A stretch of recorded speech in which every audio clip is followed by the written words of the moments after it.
What's up, weebs? Welcome back to Melina, the podcast where we take you down the yellow brick road of anime and have a look at everything it has to offer. As always, I'm your host, Notorious, and joining once again today is Shaun. Hiya. And Melina. Woohoo! Today we're heading into a new chapter in the second half of the Rebuild of Evangelion tetralogy. 3.33 You Cannot Redo, and 3.0 plus 1.11 Thrice Upon a Time, because fuck numbers, I guess. Written and directed by Hideki Anno, along with Kazuya Tsurumaki, Masayuki Mahiro Maeda, and Katsuichi Nakayama. That's a lot of directors, but, you know, considering how long the last movie is, it kind of makes sense. Yeah. Music by Shiro Sagisu. I always feel like I say his name weird. Anyway,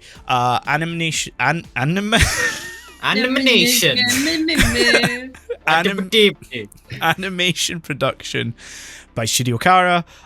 The third entry released in Japanese theaters November 17th, 2012, and the final entry March 8th, 2021.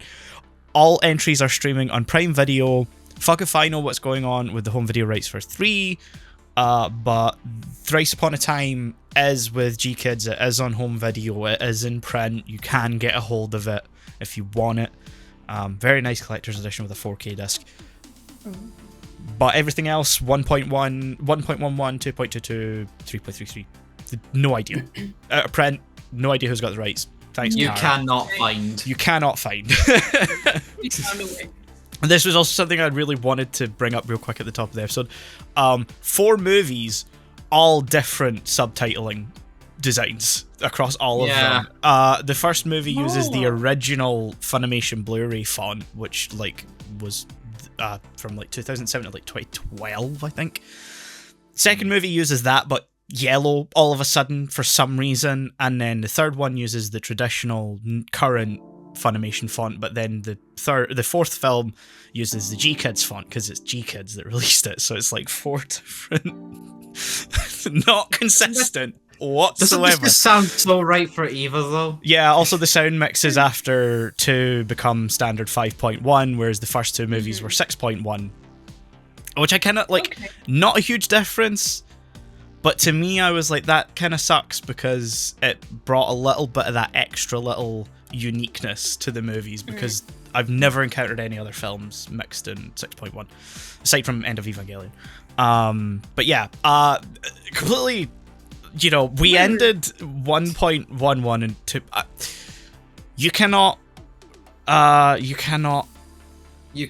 advance. You are not alone, and you cannot advance.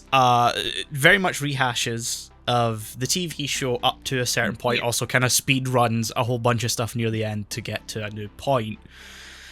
And then we go into to do like its own spin, and then it ends in that sort of ending, and you're like, okay, this is completely different now. And then 3.33 happens. Yes, you enter you cannot redo, and fuck it, 14 years later.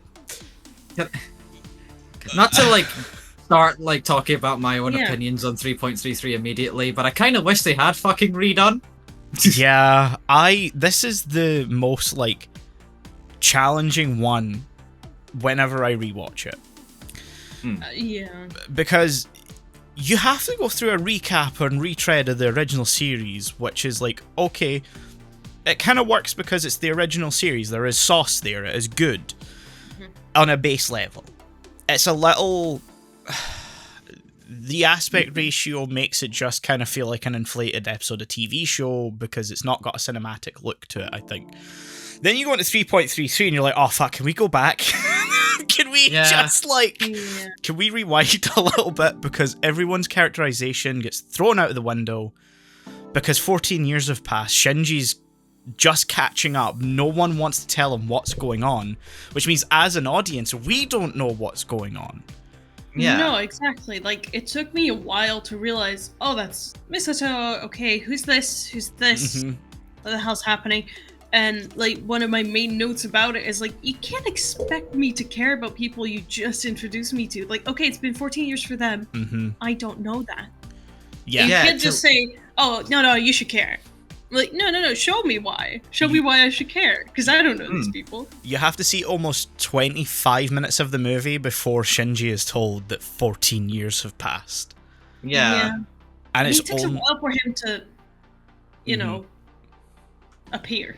Yes, yeah. Yeah. The opening sequence is really cool. I'll give it that. It started off so strong. I love that opening sequence of 3.33. It was so good, and it's partly why it was so good was, again, to give my thoughts a little bit on why I was so angry when I finished watching this movie.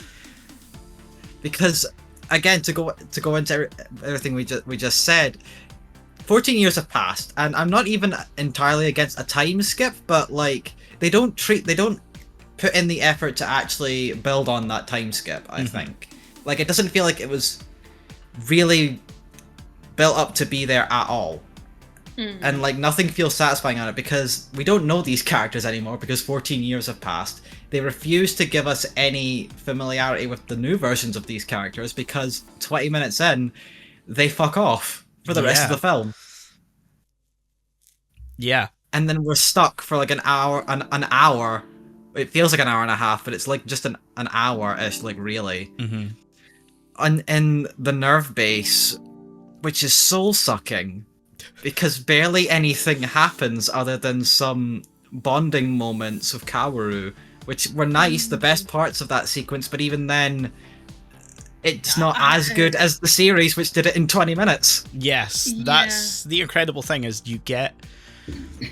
Kaworu has so much more impact in the TV show from a single episode than he does in the third movie where he is a primary character because him and Shinji only really have like 10 minutes to build a bond, and then it's like, okay, well now we're descending into the impact you created and we're gonna kill God.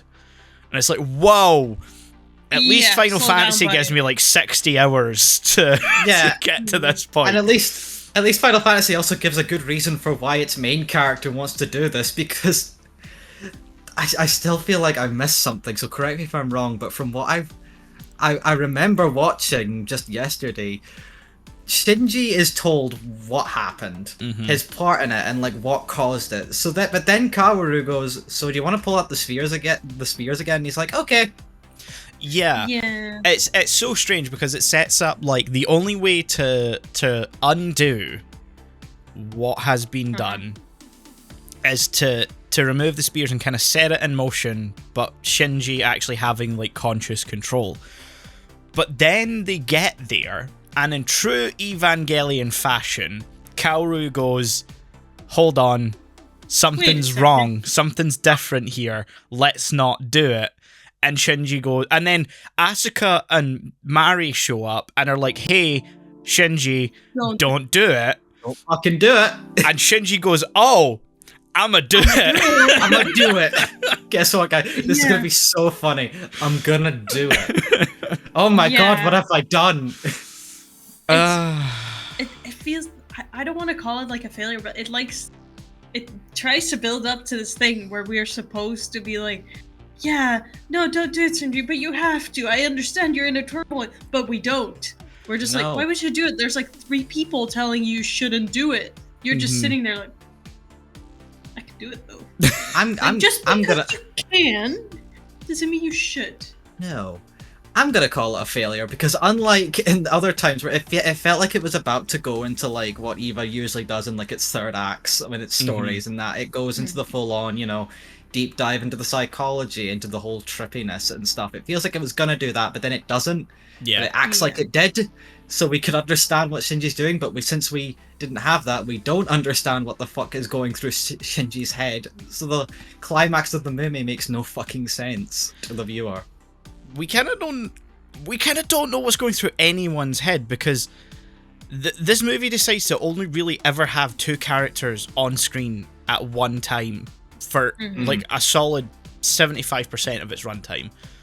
The opening is literally Mari and Asuka, and then there's like the fight sequence with the Wunder, which is cool but weightless in the fact that we don't know anyone, there's no stakes, and then the movie transitions away from it. Yeah, that's the most characters we see on screen at any given point. We don't know most of them. It's not until Thrice Upon a Time that I realized that 2 of the guys who like manned the desk within Nerve HQ were on the ship still, and like still relevant characters.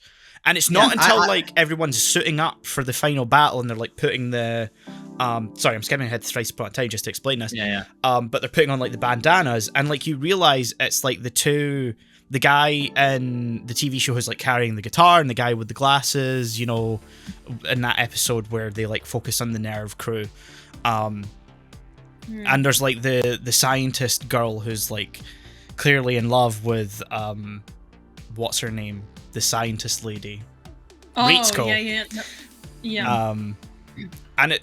But like in 3, you don't know anyone.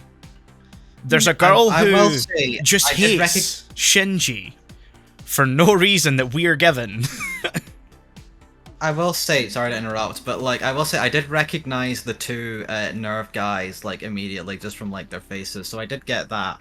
It was actually seeing the beard on, I think, the long-haired guy that made me go, okay, time has passed, like a significant amount of time. That was my first attempt at the time skip, but again, it's not focused on them at all other than those brief shots, so I don't blame you for not even noticing at all. I mean, the only thing I picked up from that whole like sequence of like starting the ship during 3.33 is the fact that Akio Otsuka, who voices Bato in Ghost in the Shell, is one of the characters in this, and it was slightly distracting to me because I'm like, hey, you're the only person I know here, but it's not because I know your character, it's just I know your voice. It's because you're in something better, and I wish I was watching that. But then, sorry, quickly to go back to my point of like, the movie has like 2 characters on screen at any given point. We then get to Nerve HQ, and Shinji is either with Gendo. No, actually, he never meets Gendo in 3.33. No. He's either with Rei, Kaoru, or at one point Fuyutsuki. And then it's not until the end where everyone shows back up again, and there's more than 2 characters on screen, but 2 of them have been lacking for the rest of the movie. We still, at this point, don't know shit about Mari. No, that's one of my major complaints about it. Where, like, okay, we go through the movie, I'm like, okay, she was introduced in the last one, the 2.22. Surely we'll get some more out of her. We'll get some explanation of who she is. It wasn't until, like, the ending where it was like, we got fucking nothing. Nothing. Like, that's all. She was just there, saved the day twice, Yeah. And that's it. Is she cool? Yeah, but that cannot carry a character just because they're cool. No. She felt more like a plot device than an actual character throughout this movie. And I'll be honest, to jump ahead, a little bit of Thrice Upon a Time as well, which is going to be one of my problems with that movie, but we'll get to that. Yeah, I'd say Mari's place in the whole rebuild's kind of frustrating to me because she is a very interesting character from what I remember of the manga where she shows up originally. And like her portrayal by Maya Sakamoto is incredibly well done. Like she's a very entertaining character. It's just a shame we don't get enough time with her whatsoever, even though Thrice Upon a Time is 2.5 hours long. It is a big one. Yeah, genuinely one of the longest movies I think we've ever watched, because not very many anime movies exceed 2 hours. It's very rare. In fact, the longest anime movie ever made is one of the Yamato movies, which is only about like 10 minutes longer than Thrice Upon a Time. Like I genuinely thought the amount of stuff Thrice Upon a Time had to do, it was going to be longer than that. I thought it was going to break the record, and I kind of think at some points it maybe should have, just to round out some of the character arcs just a little bit more than it does. But yeah, no, I don't like 3. It's the most unique at that point. But it's the most frustrating watch. Yeah. No, absolutely. It's just kind of throws you in this new, so to say, new world, and it's like, okay, years have passed. We're not going to tell you what really happened. You're just going to have to pick up clues. Fine. So immediately we're like, okay, wait, Nervous Bat now? I thought they were like saving shit. Every time it comes up that like we're not Nerve, we are Veal or Well or I don't know what I call them Wily. Yeah. Wily. I laugh every time because it's such a stupid as fuck reveal Yeah. of like, Nerve are bad now, and it's like, yeah, no shit, we kind of always knew this. Yeah. Like, especially if you've watched End of Eva, you're like, okay, yeah, I can sort of understand this happening, but it kind of sucks that you skipped over it. Yeah. I also want to remind you guys that, like, one, this movie just ends. It just stops. It does. And then, personally, I watched this in 2015, which means I had to wait 6 years for Thrice Upon a Time to come out. If you watched it in, like, what, 2012 when it originally came out, you had to wait almost 10. You were pretty lucky to have seen it around that time, because I think it was only shown at cons between 2012 and 2013, and then it entered that fucking 4 or 3 year long stretch of going back and forth between Funimation on the translation and release and stuff, because, like, I got it in 2015. No, I watched it in 2015 via means, but it had not come out in the UK on Blu-ray yet. I don't think that happened until February 2016, I believe. So that's how long, like, that process took. But yeah, so that was a long wait. I can imagine. Yeah, I'll be honest, I feel like a lot of my joy for, like, the rebuilds would have been sucked out if I had, like, had to wait that long. It was. Yeah. I never really watched the rebuilds after seeing 3. I think I've seen 3 the least, because I've seen 1 and 2 a bunch of times prior to that. And I've seen 3 the least. I've only seen it now 3 times, I believe, because the last time I watched it was, like, when Thrice Upon a Time went on Amazon Prime. I watched all 4 of them back to back in one day, and I finished Thrice Upon a Time at like 2 in the morning. Jesus Christ, that is a journey to go on. Yeah, my brain was fried by the end of Thrice Upon a Time. Like, I had no idea what was going on. Mine's is still a little fried, and I watched it like 2 hours ago. Yeah. God. Yeah, no, that third one, it's like, their final battle could have been so cool, and it felt so messy and confusing to me. Yeah. I genuinely... Like, we know what they want. Like, the goal, what they want is right there, but then they changed the goal. And so we're like, okay, who are we rooting for? What do we want to happen? What is the goal? Shinji just kind of does whatever. And I don't know if the guy suicide squats himself after that or before that, but his head fucking just, explodes. Oh yeah, Kaoru takes the L for Shinji. Yeah. Which, you know... Very graphic. Yeah, yeah. Honestly, by that point in the film, I wish I could have joined them. Yeah. It just came out of nowhere totally as well. Where, what? Yeah. Like, I've kind of forgotten about that as the like collar thing is a plot device. Yeah. So I was like, Also, I don't know if I think their relationship was built up well enough. No. Yeah, that's the thing. It was done way better in the actual series that only had a 20-minute episode to do this. And I didn't like the piano. I think the piano bits felt so forced. I like, liked the how piano can we? part. Yeah, but it's the age-old trick of, how can we connect these two characters? They play a piano together because it symbolizes they're in sync.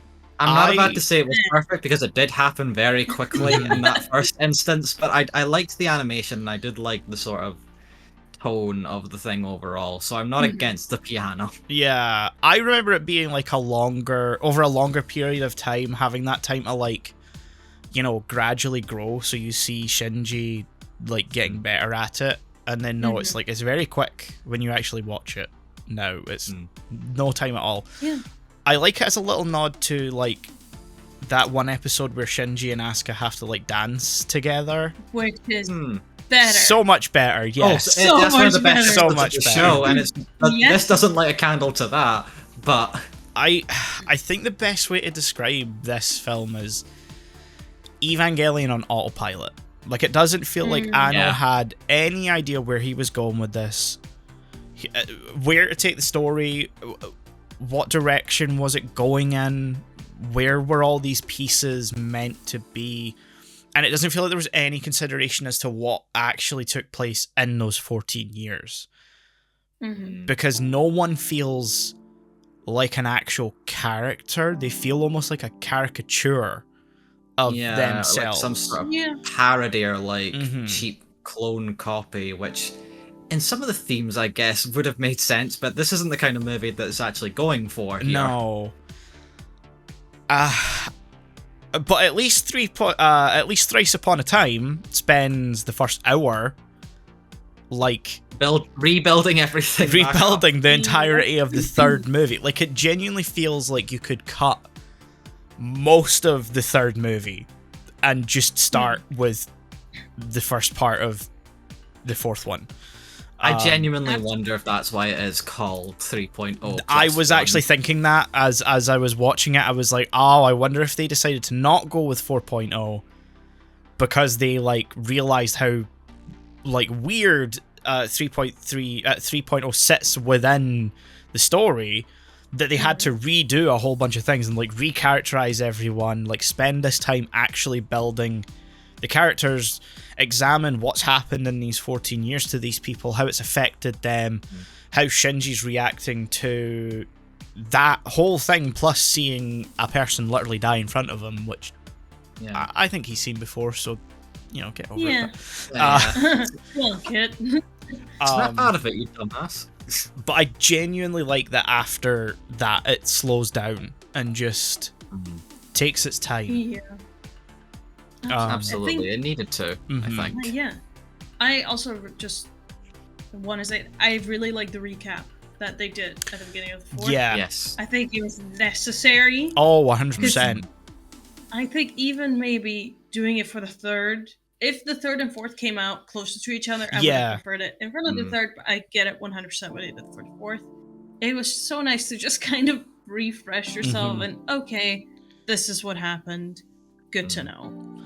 I also like the artistic, like, difference between 3 and the Thrice Upon a Time, where, like, the colours are kind of drawn back a little bit. The animation's just that little bit more polished. Everything feels just that little bit more like an actual movie, whereas even 3, even though that's got a little bit higher production value overall, and the lighting is a lot better, it still kind of feels a lot like a TV movie. Whereas Thrice Upon a Time feels like an actual theatrical production, and like it ties together a lot better. I think visually, at least for the most part, there's some CG stuff that's a bit but yeah, I genuinely wonder if some of the CG stuff, especially as it gets to the end, is more an artistic choice than like an actual production issue. I took it more as an artistic thing overall at that point. But yeah, no, we spend like a lot of time in Thrice Upon a Time just getting to know everyone again, because everyone's changed drastically. Needed to. We get to know this new version of Asuka. She's still kind of the same, but she's that little bit more mature, where she's not just bratting out all the time. She's still, I want to call her also Rebuild Asuka, because there is a difference, I think. We talked about it last time, Rebuild Asuka and like original series Asuka. Not like too drastically, but they're enough to like be noticeable. So she's still a bit of Rebuild Asuka. She's still, I call her a brat, because she is a brat. But like, she's definitely grown up. You can tell the 14 years have like changed her like significantly over time, and you understand why she is the way she is at the point she is in both 3.33, which would have been great to have in that movie. It would have been great to see that. It's sorry, I'm going back to 3.33 again just to like rant a little bit. It's the fact that like we're introduced to that new Asuka, but like because we're not given any explanation of what's happened and why, or any context to why she is, she just sort of shows up, acts like herself, then gets angry at Shinji in that scene where he's boarded up, which, side thing I want to criticize, why did they focus on a crotch shot for like a good like 5 seconds when she's introduced? That was weird. Even for Eva.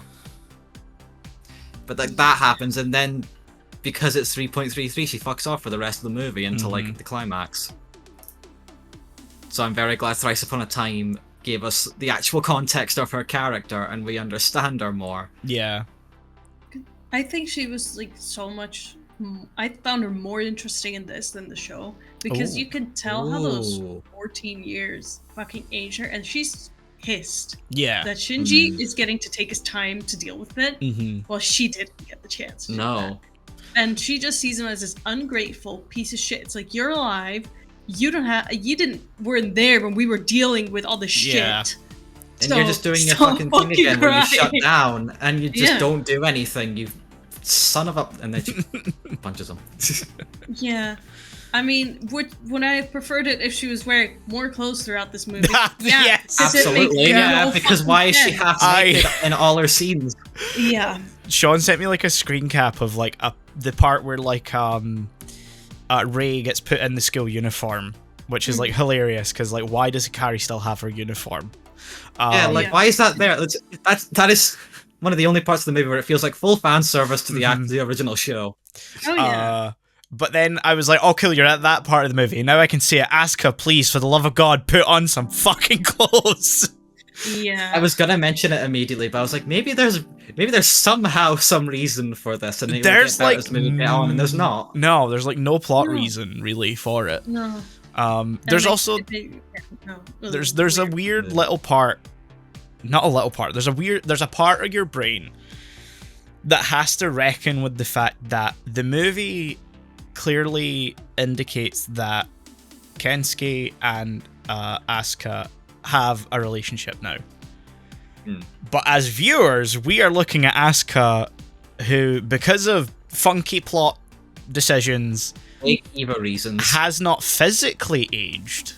Still looks like a 14-year-old girl, and this guy looks like a almost 30-year-old man. Oh yeah. There's that part of you going, oh, that's weird, but then you're going, no, she No, is it's still weird. It's 28. still weird. Yeah.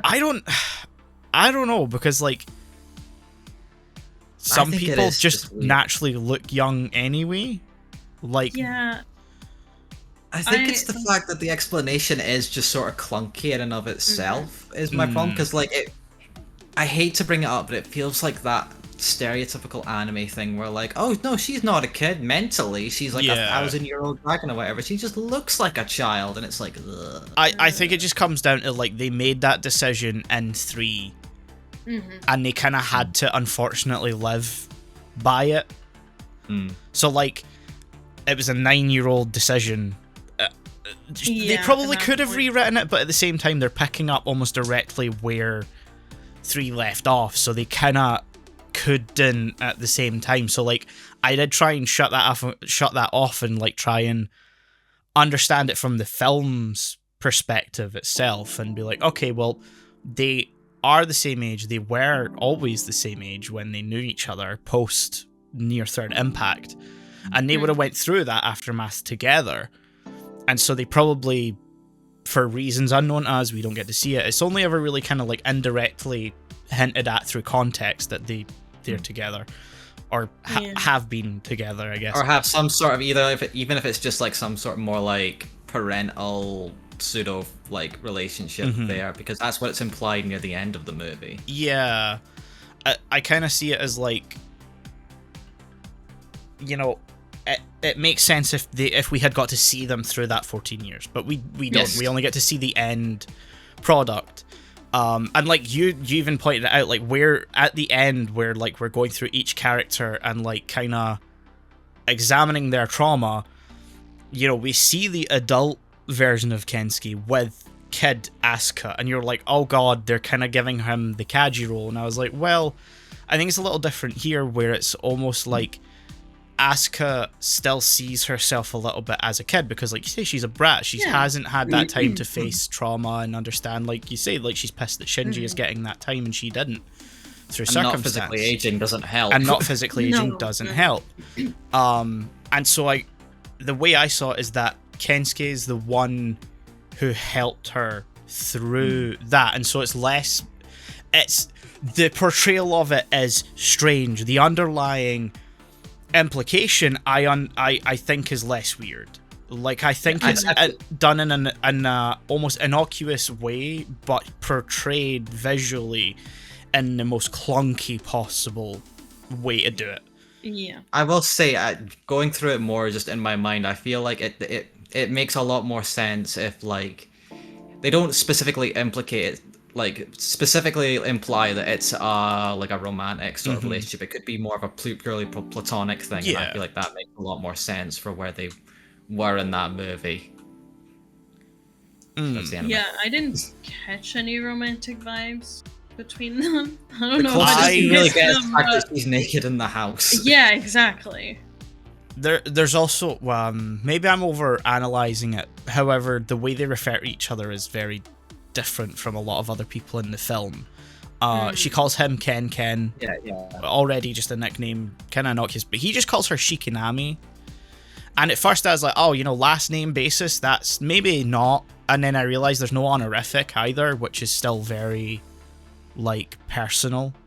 And so I was like, And then there's the end sequence, where he tells her, like, oh, you're fine the way you are. I think maybe to hammer, or to, like, make it less weird, as if in that moment when he said that to her, she was no longer a kid, she became her adult self, maybe even the version we see of her in the kind of end of Eva section, like later on the beach, where she's like clearly matured into like probably 28. She kind of looked early 20s ish to me in that point, but like, have it kind of get the point across that it's not that he sees her like that, it's how she sees herself, and so him helping I feel like I'm I'm not trying to defend it, and I see what like, I think this is the kind of film where you can't overanalyze anything. So I feel like that's a very valid very valid interpretation. I guess it ties into like my interpretation of like what the thesis of the film is trying to be, and the way I see it is like the ending of the TV show and the end of Evangelion are about self-acceptance. Accepting who you are and understanding that it's okay to like yourself, because it's kind of clear that like at that point in time Anno couldn't process the possibility of like liking himself or like other people liking him, and so the end of the show and the original end of Evangelion, I hate that it's called End of Evangelion because referring it to as I keep bringing up end, not in reference to that.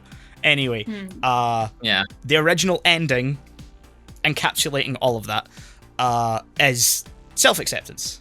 And the way I see Thrice Upon a Time is accepting community, accepting familial connection, accepting friendship, and all of the conflict and coming together, pain, and because Shinji couldn't comprehend a world that loved him.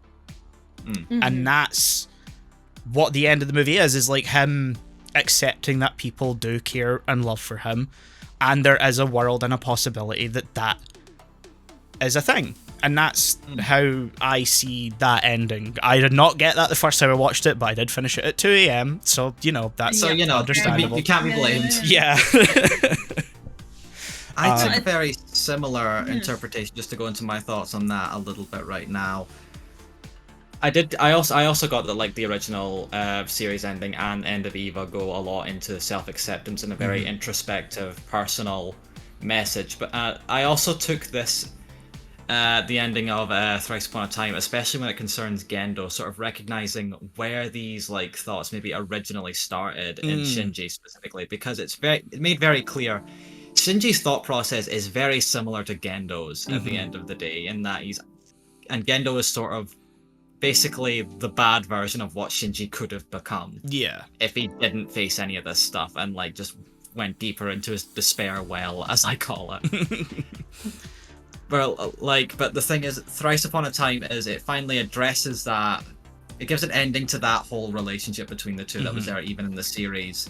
It confronts Shinji realizes where his dad went wrong and makes a point to go, okay, I don't have to follow in those footsteps. I can make the choice now to grow up to be a better person, and that's what I actually really like about the ending overall of Thrice Upon a Time, where like he wakes up in basically the real world it's almost sort of implied that Eva was just one giant therapy session with cool robots in his mind. I mean, that's what a lot of people called Thrice Upon a Time. It is 100% a self-therapy session from Anno.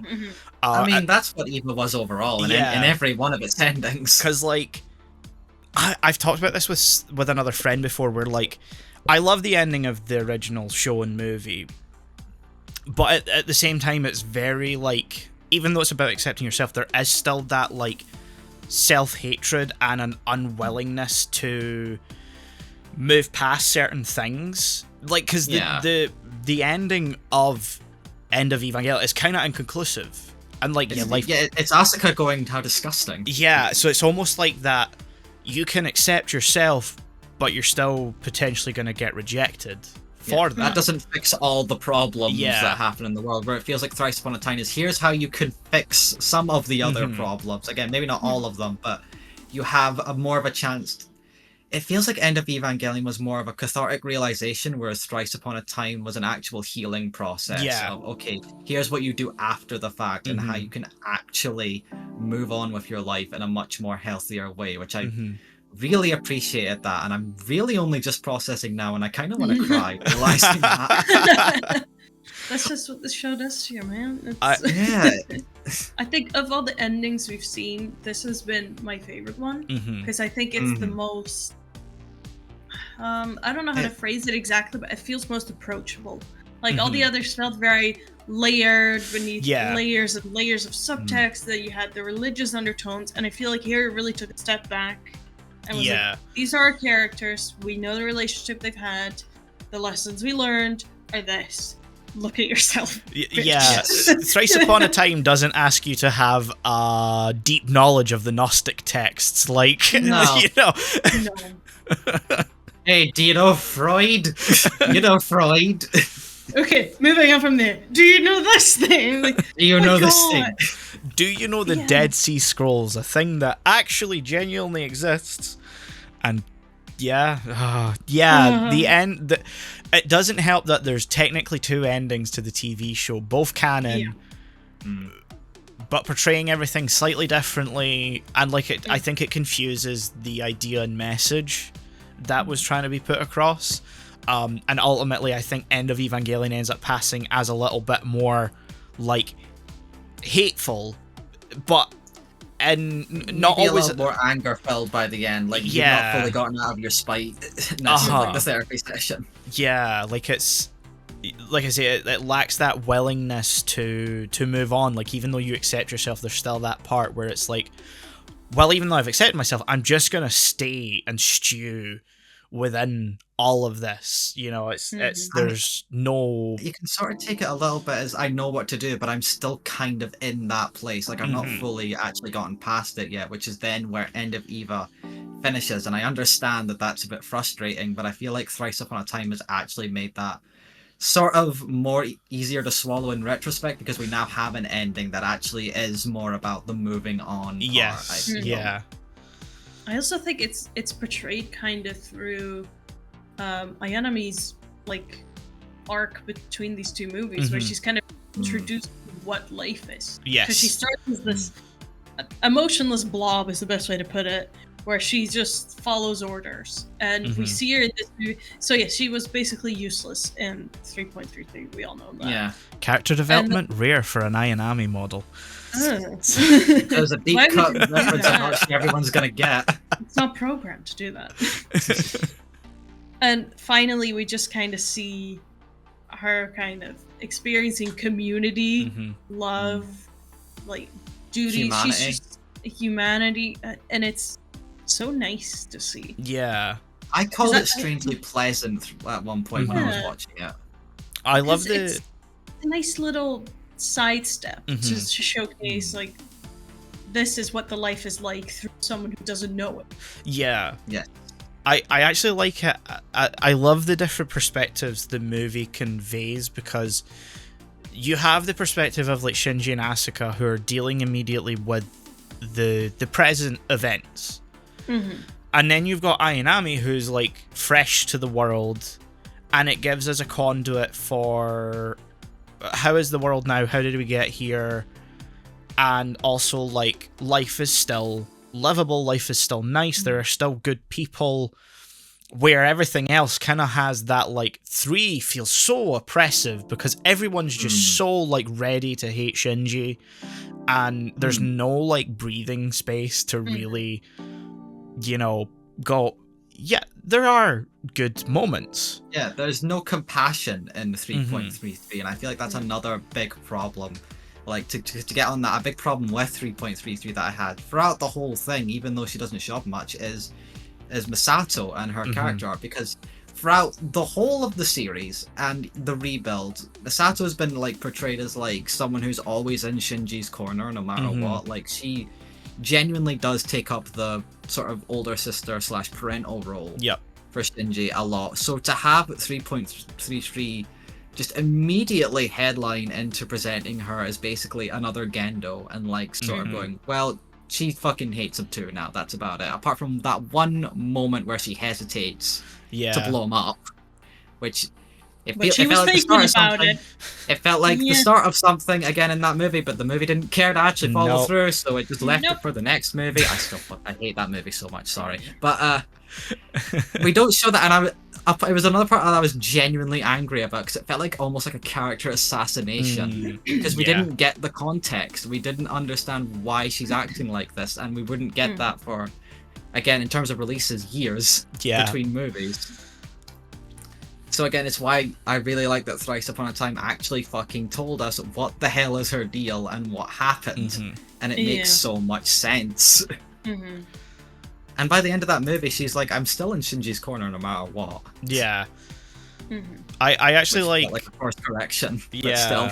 To draw another, like, comparison to specifically End of Evangelion with this one, because, like, she's not in the ending of the show per se, because obviously the ending of the show mainly takes place in Shinji's mind. But, like, her role in the end of Evangelion is, like, motivate Shinji. And the only way she knows how to motivate him there is by using her femininity. Even if it doesn't mean anything to her, as long as she can make it mean something to Shinji, it doesn't matter. And then ultimately she dies. Whereas in Thrice Upon a Time, she takes up a more kind of maternal role. She's not willing to accept that she has a son of her own. She thinks it's safer for him to be elsewhere and you know, not be directly in contact with her. But she didn't I don't think she realized until that confrontation with Gendo on the top of the ship, and, like, where they kind of, like, come back together again. I don't think she realized that, like, she was filling that role for Shinji, and she actually instead uses a paternal approach to motivate Shinji in Thrice Upon a Time. And I like that that's something that you can't imagine for that version of Misato in the show and an End of Evangelion, but it's a role we can imagine for this version, even if it took a weird fucking route to get there. Yeah.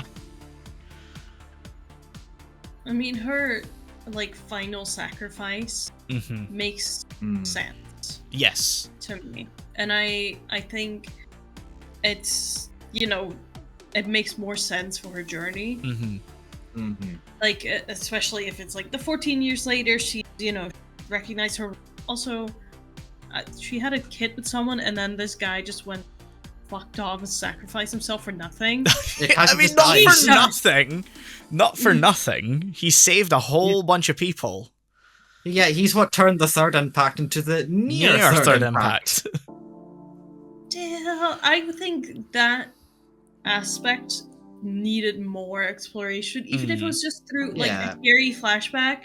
I think we would have liked to see that. I will say, I do kind of the story.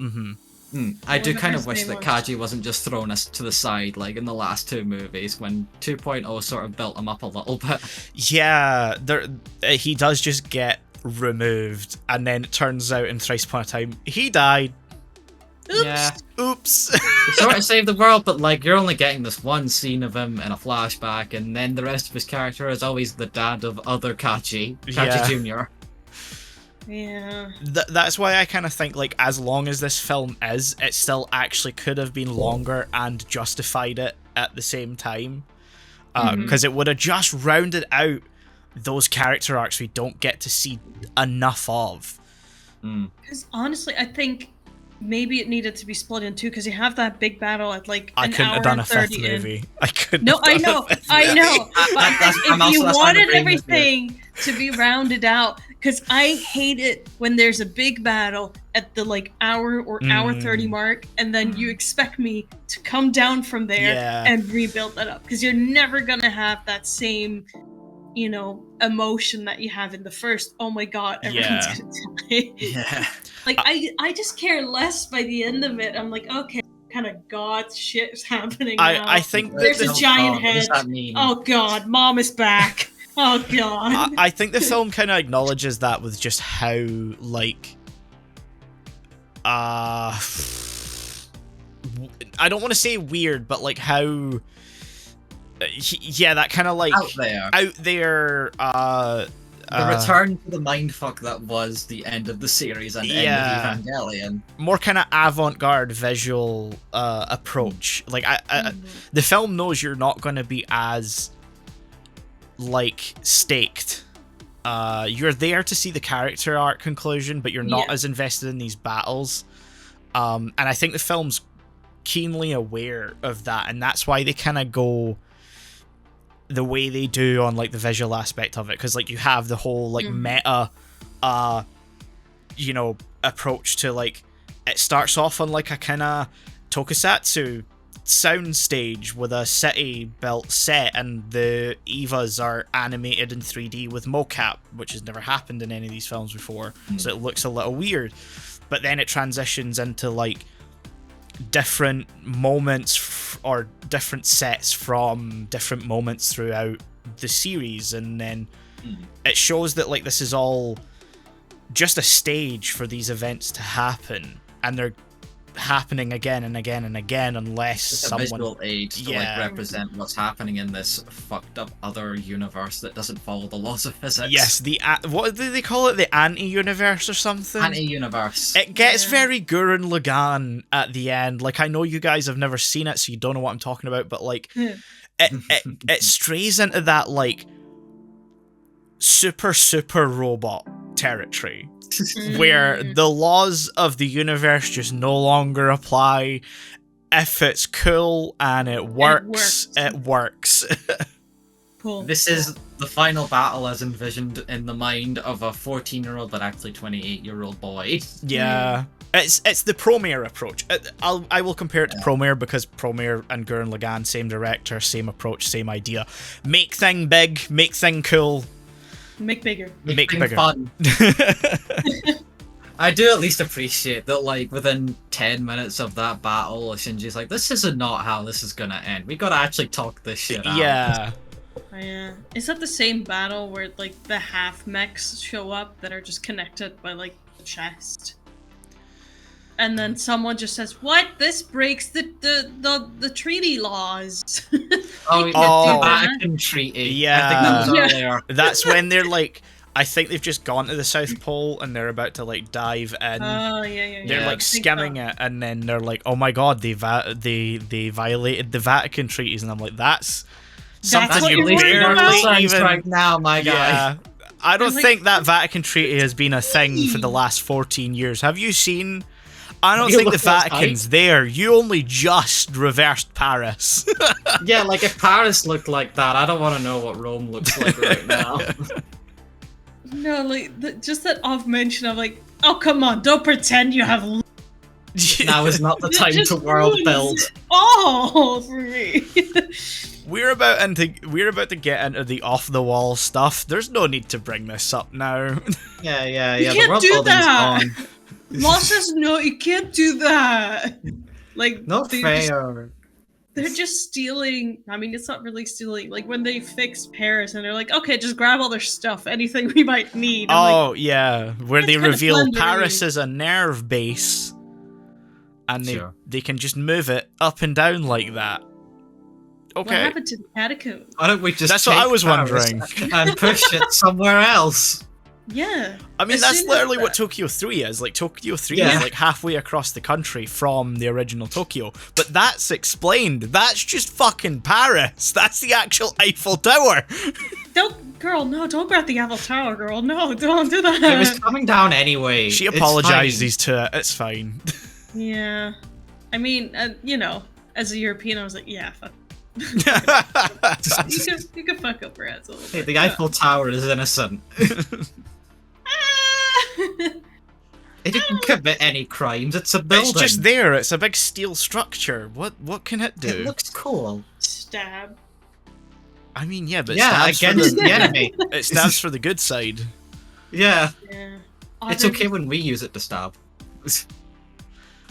Yeah, that was. That was a battle that to me felt too high stakes already. Because you do the classic thing where it's like, oh, we only have so long. Oh my god, Yeah. we can't do it. No, we have to. We all know it's gonna. You're fine. Yeah, it was really Cool. just a prologue to like bring these characters in and go like, okay, you're gonna be wondering about them. They are here. They are doing things. However, we need to focus on this first, and we're gonna slow down. I at least like the action. Oh yeah, I love the action. Monkey Brain liked the action. Yeah, no, see, that's where they lose me when they're like, big fight.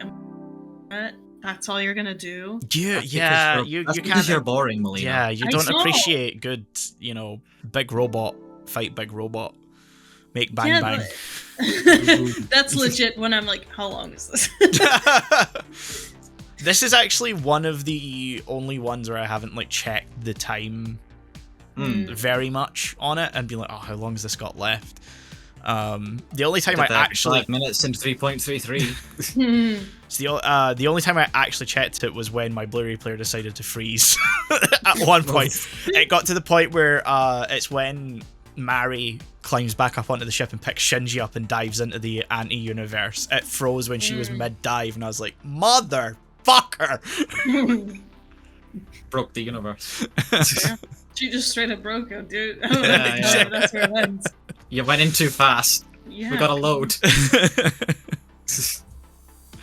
But yeah, no, it's The vibes in this were brilliant. Yes. I love that we Yes. were just chill for the most of it. It's like, we're just in this tiny town having a good old time. There are some that weird build-up. floating things happening. We don't, that's fine, don't worry about it. And enemy kind of loops away, okay, and that was kind of upset, but that's fine, I guess. Like, okay, she's gone now, oh well. I do think that they could have had Ayanami be around just a little bit longer. Yeah, like a tiny bit more. Because she kind of pops a little early. Absolutely. Right when she's becoming a character again. Yeah. Exactly, yeah. It is Shinji's When she motivation gains- to get back into the action, but then the But- action is still like an hour away at that point. Yeah, and it's very Shinji-less for a long time. Yeah. He just goes into a It could've been box. pushed. Yeah. It Yeah. should have just been pushed a bit because, like as you said, like Ayanami just got a personality. Yeah. She just turned into not a blank slate Yes. of character anymore. She And was we were almost all- Ray again. We were all rooting for her. And then she just was like, bye. I mean, I'll see ya. and the process of this film's thesis, again, I think it does work in the sense of like, compared to before and compared to, because it does get really meta at the end where it even brings in footage of the original show. Shinji couldn't have faced that idea prior to this point, where like he could not have faced the idea of losing someone, like someone just straight up dying. I mean, we know what happened when he lost Kaoru. He just shut off and went into himself and became Go into the despair well. going into the despair Yeah. well. Whereas here, it's like he's accepted that like people will die. Sure, he's upset about it, but he knows how to healthily process that now. Yeah. You can't just cut yourself off from reality at Yeah. that point. You actually have to go back and deal with it. Otherwise, I sort of saw it in a sense that like he's terrified of bad stuff happening, which is fair. But like, if you just shut yourself off, bad things gonna happen no matter what, and nothing Yeah. good is gonna come out of it. Mm-hmm. Whereas if you actually face it, you can sure, bad stuff will still happen, but you'll at least get some good stuff along with it. Yeah. Which is what the whole village sequence is all about, I feel. It's showing that even in the bleakest moments, you can have genuine, good, healthy times with like the people like you love and who love you. Which, man, that's a potent sentence for these times right now. Yeah. Yeah.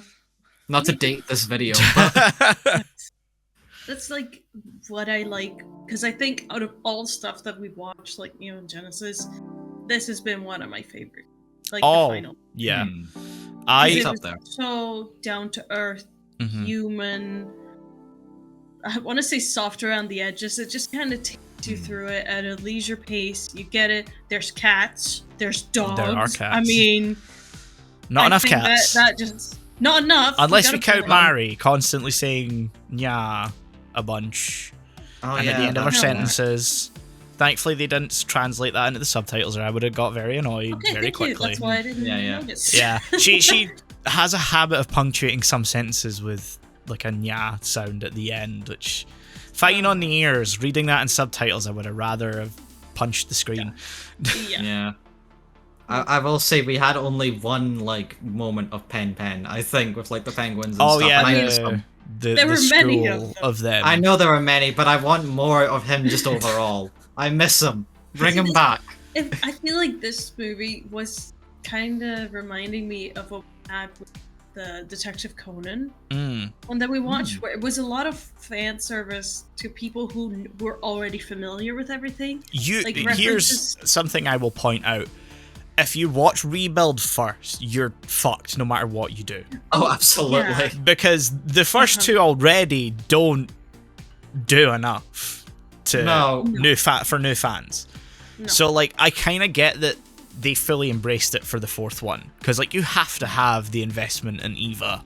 It does the Yeah. Final Fantasy VII remake thing where you think at first it's gonna be accessible to new fans, and then the more you get in, you're like, oh, you really should have played the original game. Yeah. To really fully comprehend what the coolness of what's going on here. Yep. Not Yeah, as it's sorry, 7 remake isn't as egregious, but you know what I mean. Yeah. I think it's just a nice like way to end it. hmm Kinda just be like, these are all the things that you might have missed. We know you missed them. Fucking heard you. Here you go. Have some of that. Just sprinkle it in there. Was a bit. I almost want to say this movie has too much Shinji in it, because he's the person. But that's the show as well. Like sometimes Yeah, the he's show the just main has too character. much Shinji. Yeah, and they're trying to introduce new characters, and I'm like, I'm more interested in what they're all about, Yeah. to be honest. But I know you have to focus on this dumb little kid over here. I This gets you to figure shit out. You want to turn into Asuka at the end, like fuck you. Yeah. I also Fucking want to brat. bring up that like Eva is kind of like a visual novel in the sense that like you have Neon Genesis, which we will call the first route, the one that whenever you play first, no matter which decisions you make, that's your lot. That's Probably your the canon story, one, yeah. the canon Yeah. one. Then you get to the end, and you get the end of Evangelion route, where depending on the choices you make, you end up seeing that perspective. Then you have the manga version, where depending on your choices, you go off in a completely different direction. You also end up with Mari in there too. And then you have you have the rebuilds, which are like make even more different decisions. You're going to go in a completely different direction, and kind of technically this is the true ending, but it all comes down to the love interest. Yeah, I was gonna say, if we're doing this like analogy, is Mari the DLC that's added in like a year later as like in a plus mode? Mari's technically the true like love interest, but That's you why it's don't bullshit unlock DLC. her until later. You know, like you've Yeah. played all the other routes, and now you've unlocked the true story. You're gonna get everything, warts and all, and she's the true character that he's gonna be with, because that's how it ends. They're together, Yeah, but we don't get to see them on screen enough. together. No. No, I mean, was there a moment in the last one where it was like, They don't I'm not interact in the third movie. And 3.33, are we talking about Thrice Upon a Time here? 3.33. Oh, Thrice Upon a I Time. mean, Oh, sorry. If She- we're talking about that, she flirts with everyone in this, Yeah, in this movie. she- I'm gonna I be mean- honest. For a while, I thought her and Asuka were gonna be like a couple. I mean, I she is support all that over her. more. Yeah. She's Yeah. all over her. Yeah. I mean, it ends, like, this movie legit ends with them in a train station, I believe. Yeah, that's yeah, what we're talking about. Yeah, that's what I'm Yeah, talking about. exactly. So, like, she's Like- the true canonical partner Yeah. for Shinji. Hate Yeah. it. She's the only one we Hated it. actually see him get together with. And it's Uh, not built up enough now. No. No. Which is why I think this, like, bye-bye all of Evangelion also takes into, like, the consideration of, like, the manga's storyline, where, like, she is a character, she is more... I want to say she's more developed, however, the last time I read the manga was, like, probably a few months before we started this show. So that, you know, Oh, yeah, a little while ago. Yeah. I gotta get on the manga. Yeah, I need to reread it.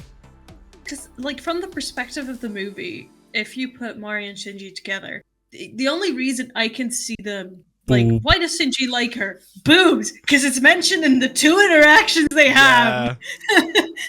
I'm gonna be honest. I thought like the only reason they would have put her together is that, well, he can't be with Rei because of all the baggage and the weird Yeah. implications just Yeah. of her character first off, and the fact that she kind of doesn't have a personality most of the time anyway. So Until we eh. gave her one and then promptly killed her immediately. Yeah, exactly. The ending, which I'm assuming is, like, he reset the timeline.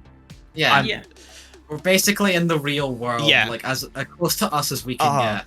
And Yeah. so it calls into question, we see Kaoru and Rei on the other platform, and it calls into question, in this version, does that mean Rei is his sister? Oh. Possibly. Because she can't be a clone of Yui, because none of the No. fucky shit's gone on. And we know that had Gendo and Yui had a girl, they would have called her Rei.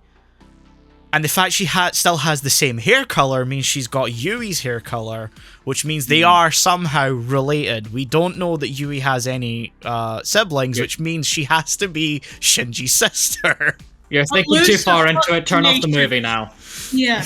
I just assumed it was him.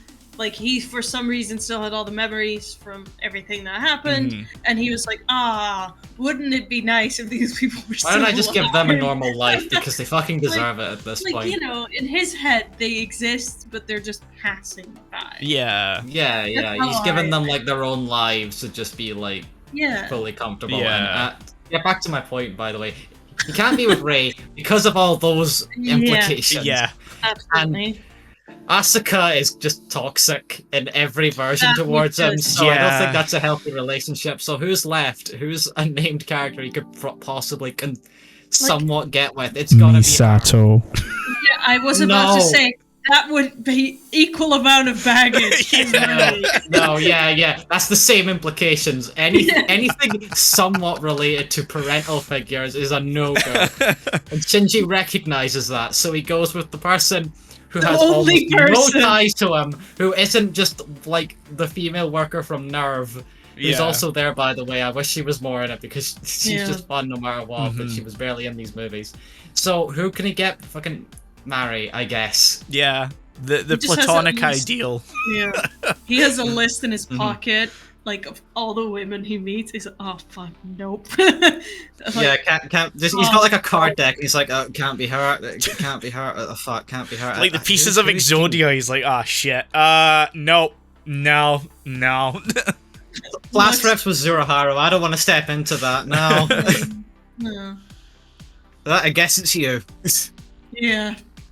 I guess we should just, we're the Yeah. only... You can't- And we can't possibly have an ending where he's fine by himself. That's Yeah, how that's dare impossible. you. That's, no. I mean, in Can't this be version of happy the by story, yourself. like, I know. it doesn't work from the film's thesis. But, like, It's not what the film is going for, No. but still, it does feel a bit more like, oh, he went with her just because she's the only one left. yeah. Yeah.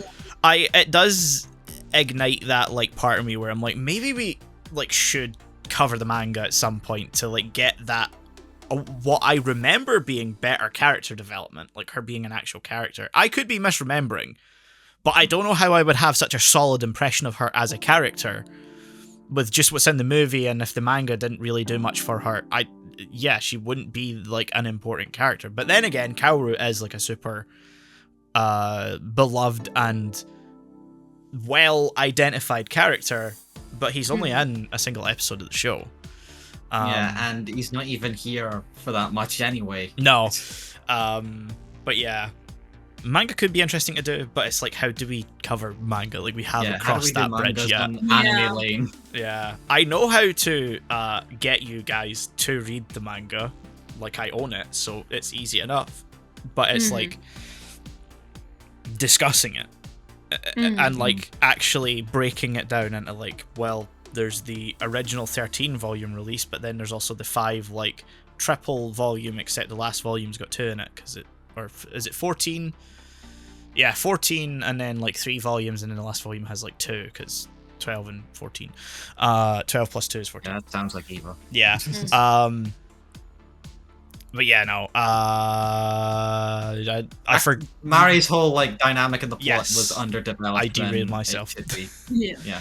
Oh, I want to bring got up you back on track. real quick. There's 2 like short like animation things that were included on the Blu-ray for this. I didn't include them because like they're not like super important. One of them's like a 10-minute thing that goes into the backstory of the pink-haired girl on the bridge crew.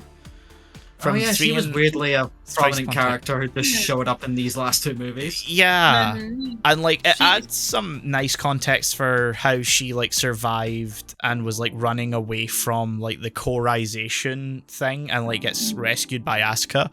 The part I didn't need to know is that her hair is pink because she got some headless Eva goop splattered on her, and it made her hair pink. I could have just lived with thinking she dyed it because she's a bit of a Gyaru.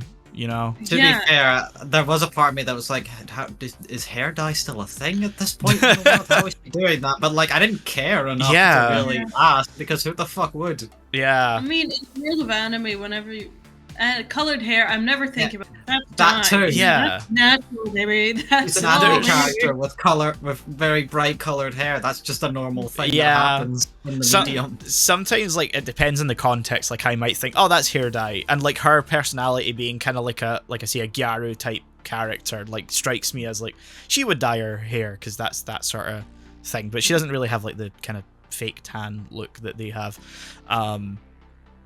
But then the other one is, so there's that one's Evangelion 3.0 minus 46 hours because it takes place 46.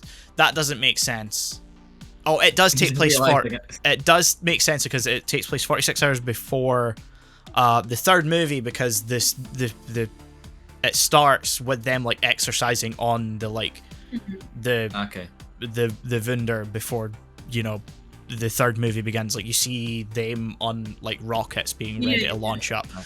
The second one is Evangelion 3.0 minus 120 minutes, which is a motion comic taking place 2 hours before the third movie starts, which is just Asuka and it literally directly leads into that opening scene. The credits roll, and then for some reason there's like a part of the opening of the movie of 3 attached to the end of the credits.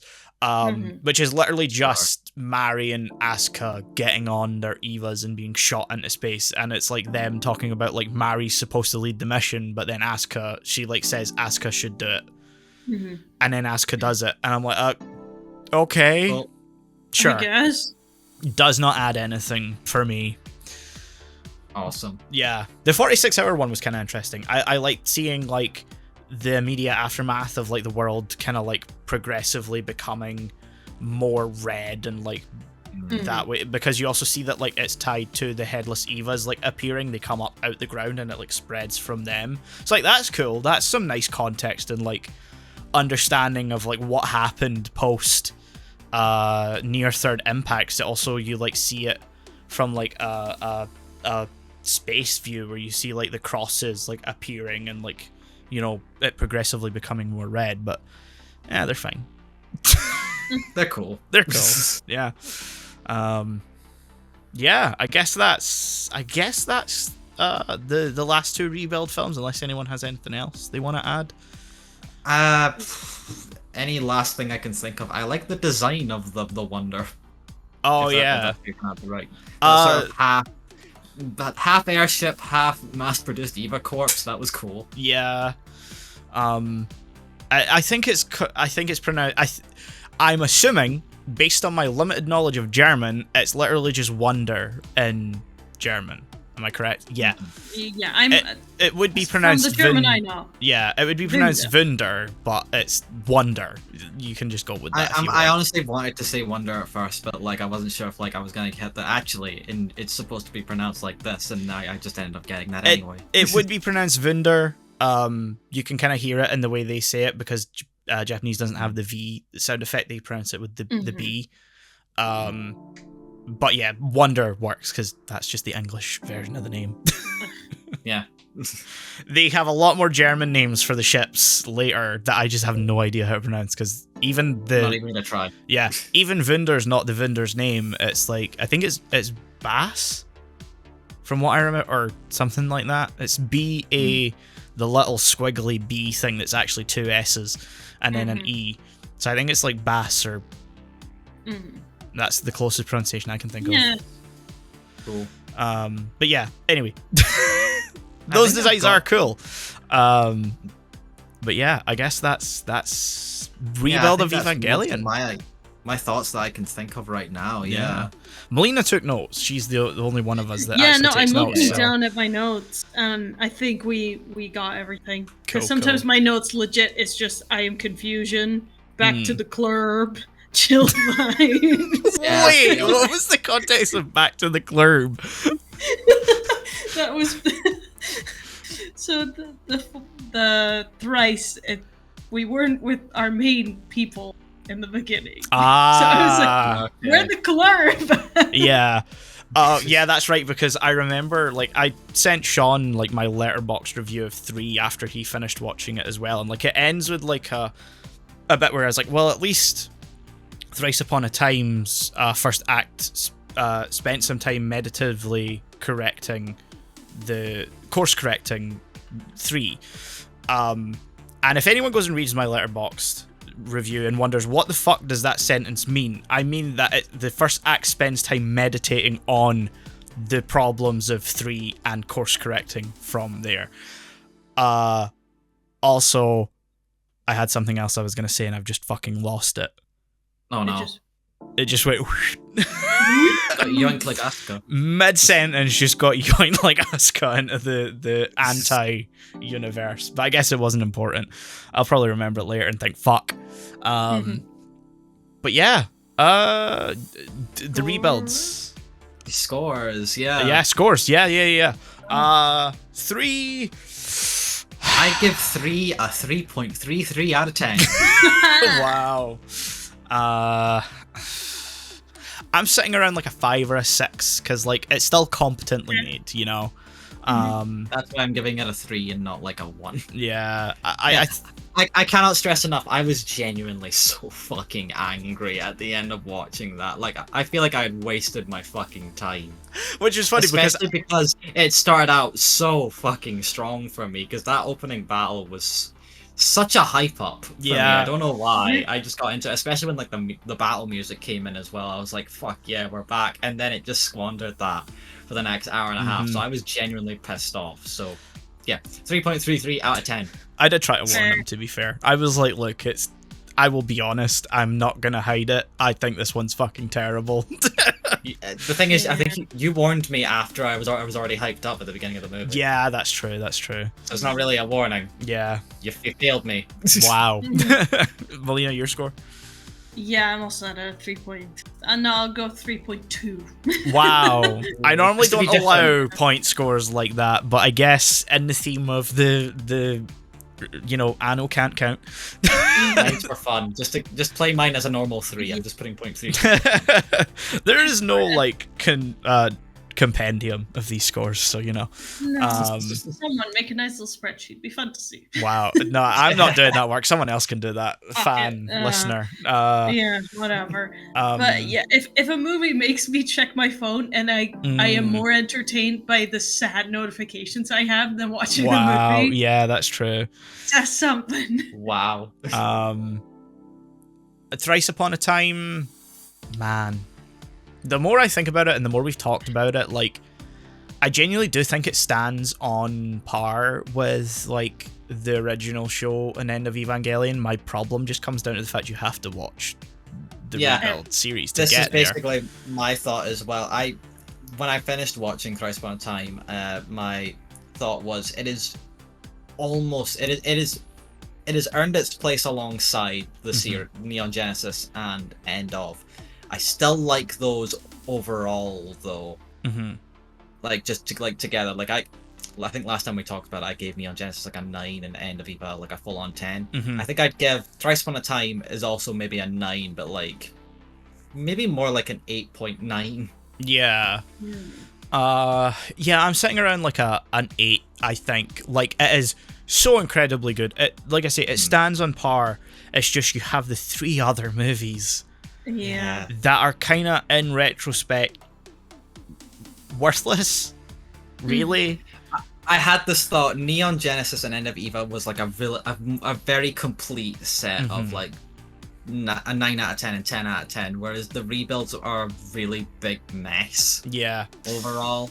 With like 2 good movies, like at the start, a really fucking terrible one and its third one, and then a great one at the end that had to sort of clean up the mess though of like the last few. Yeah. Melina?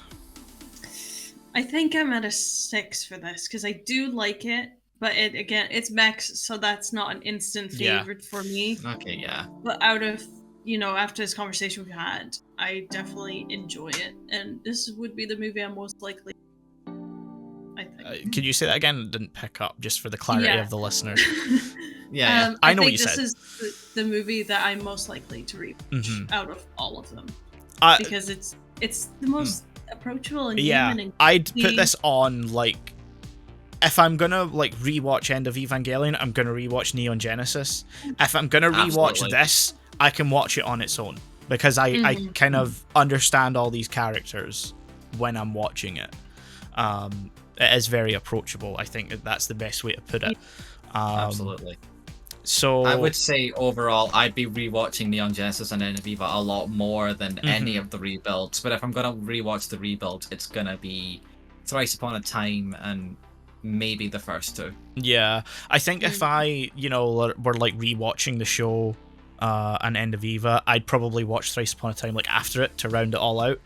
I'm less likely to go back to the first 2 movies now. I just think I've seen them that many times, and I've seen that opening like story so many times. I just kind of find it dull now.